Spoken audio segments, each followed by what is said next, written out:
Good afternoon and welcome to the Midday News. Here's what we have in the bulletin.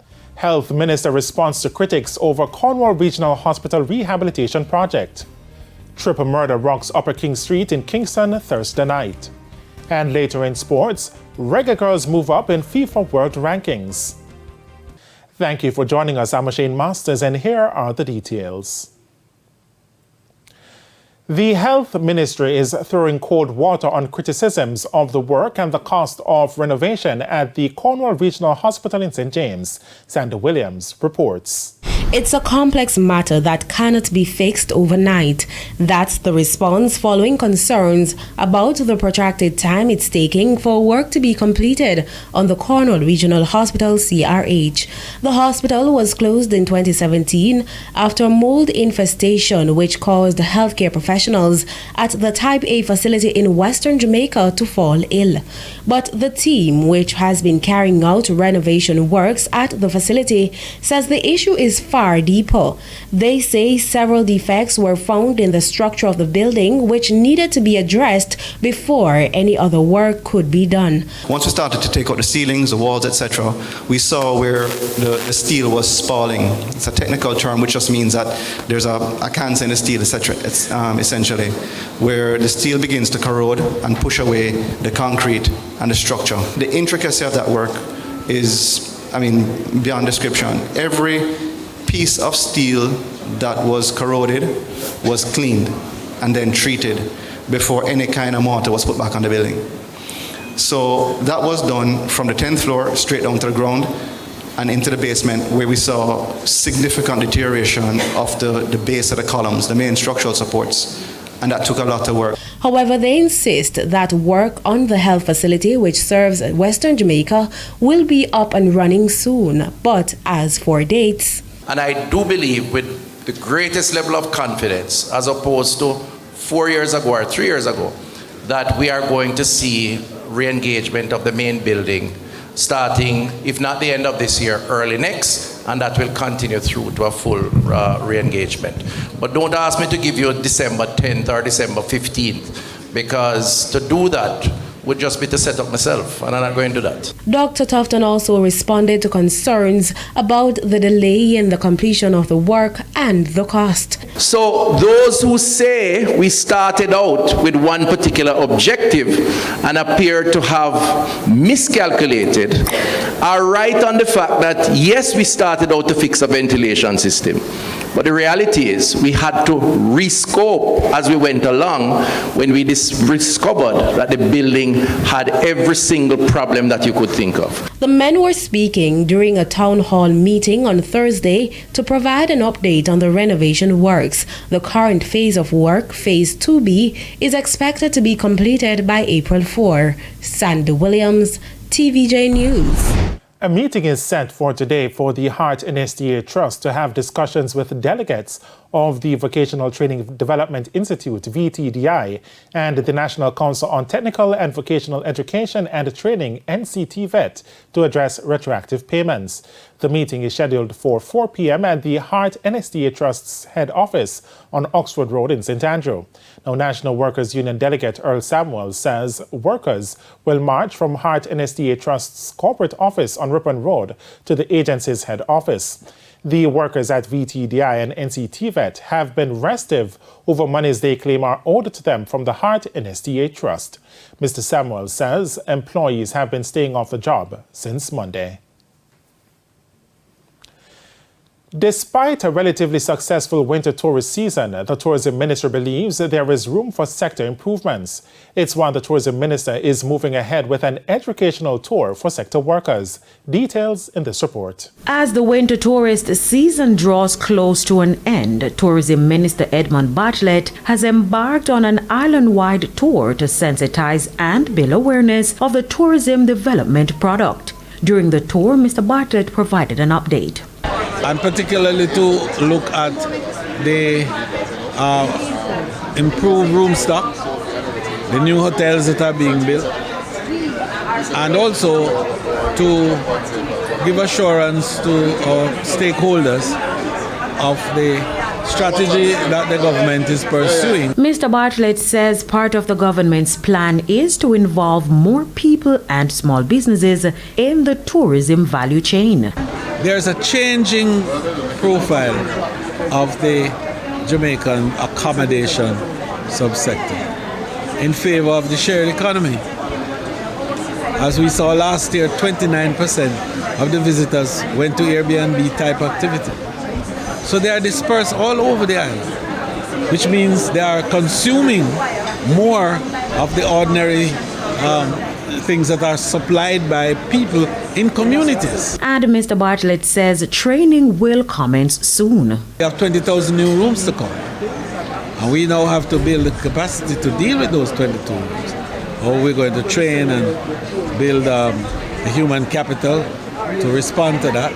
And I want to start a training program with a couple of universities through the Jamaica Center for Tourism Innovation in order to do this. Mr. Bartlett says he has been meeting with various stakeholders to get them on board. Carrie Simpson for TVJ News. And it's time for a break here on the Midday News. Stay with us, more stories when we return. Welcome back to the Midday News. No motive has been established for last night's killing of a taxi operator and two women on Upper King Street in Kingston. As Kirkbride reports, the ladies are not from the area. Victims have been identified as 21-year-old Titiana Brown of West Street, 20-year-old Diana Peart of Law Street, and 27-year-old Devroy Peart of Mitchell Drive in Portmore, St. Catherine. The police say all three were traveling in a Honda motor car along Upper King Street in the vicinity of the Kingston High School when another car drove up and persons opened fire, hitting all three. TVJ News understands that the ladies were heading to a party but had planned to stop at a beauty parlor on Orange Villa near to where they were attacked and shot. Persons from the Heroes Circle area say while the ladies are not from there, they were frequent patrons of the salon. Information from several police sources suggests that at least one of the women was the target of the attack. The sources say the killings may have some relation to a gang operating in the Kingston Central Police Division. Kirk Wright, TVJ News.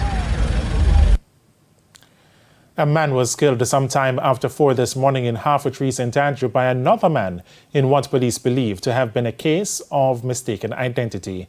The dead man remains unidentified. Now reports are that the now deceased was killed while removing a bicycle from the roadway at the bus bay in Half-a-Tree near the Limelight Plaza. Persons say while he was moving the bicycle to clear the motorway, a man walked up and stabbed him, believing he was a man who had robbed him earlier and rode away. But persons say the man who robbed his bag and was riding away on the bicycle crashed into a taxi and ran, leaving the bicycle behind in the roadway. It's understood that the deceased man was to be married tomorrow. The National Water Commission, NWC, says the increase in its revenue is as a result of strong financial operations undertaken over several years. The details in this report. Prime Minister Andrew Holness, in his budget presentation last week, indicated that the NWC's financial performance has shown a turnaround of $2.13 billion in losses to a profit of $2.73 billion. According to Communications and Public Affairs Manager, the NWC, Charles Buchanan, it's the result of the various initiatives undertaken by the Commission now bearing fruit. The National Water Commission has been focused on trying to make some significant changes where we have identified 4 strategic objectives and we have been working at those. They include improving customer satisfaction and public image, increasing operational efficiency and service reliability. Thirdly, improved coverage in terms of areas of service, revenues and cash flows, and improved staff and institutional capacity, which has to do with productivity and so on. So with those 4 fundamental strategic objectives being worked on over a couple of years running, we are now beginning to see the fruit of that dedication to some fundamentals. Mr. Buchanan says a number of projects will be undertaken to improve water supply to communities across the island. we're looking at identifying those areas in which the least amount of capital investment would be able to yield the greatest amount of improvement in service reliability, improvement in revenue, improvement in efficiency and customer satisfaction. And a number of those projects have been identified already and are being undertaken across the country. So that's one of the benefits of being in a strong position as well.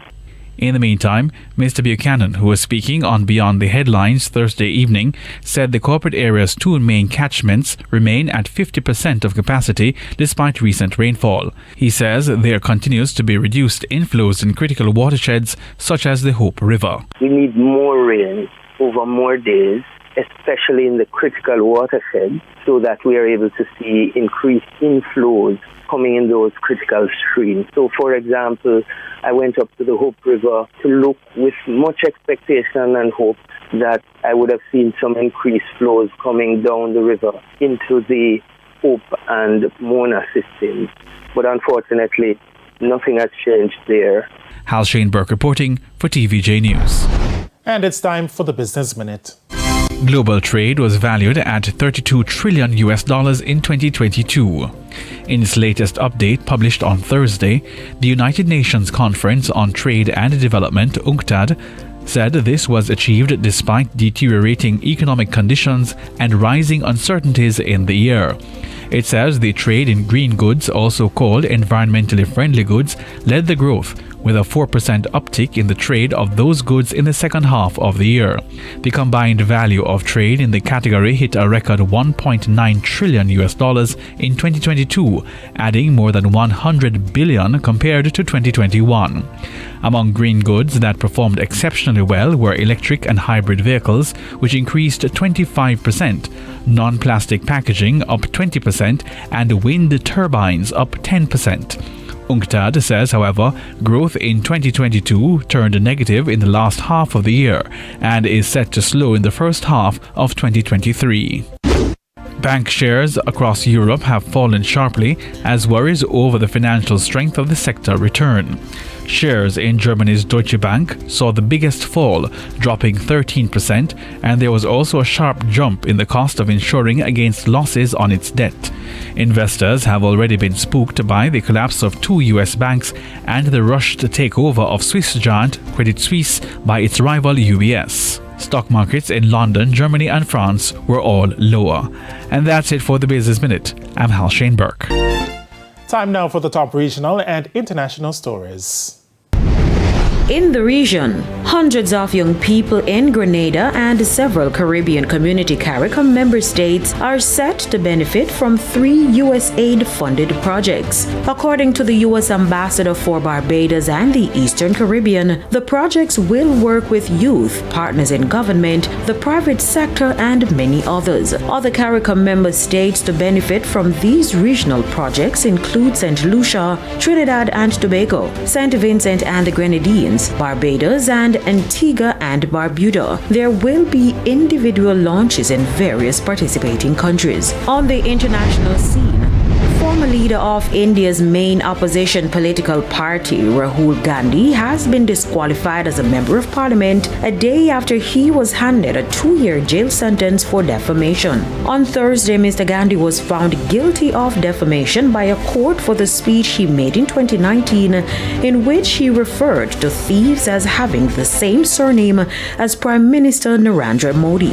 Under Indian law, a member of parliament can be disqualified for offences such as promoting enmity between two groups, bribery, and undue influence or personation at an election. However, while this does not apply to defamation, if a lawmaker is convicted for any other offense and sentenced for a period of 2 years or more, they can also be disqualified. And those were the top regional and international stories. I'm Karen Simpson. And we head to a quick break. When we come back, Jordan Ford will have your midday sports report.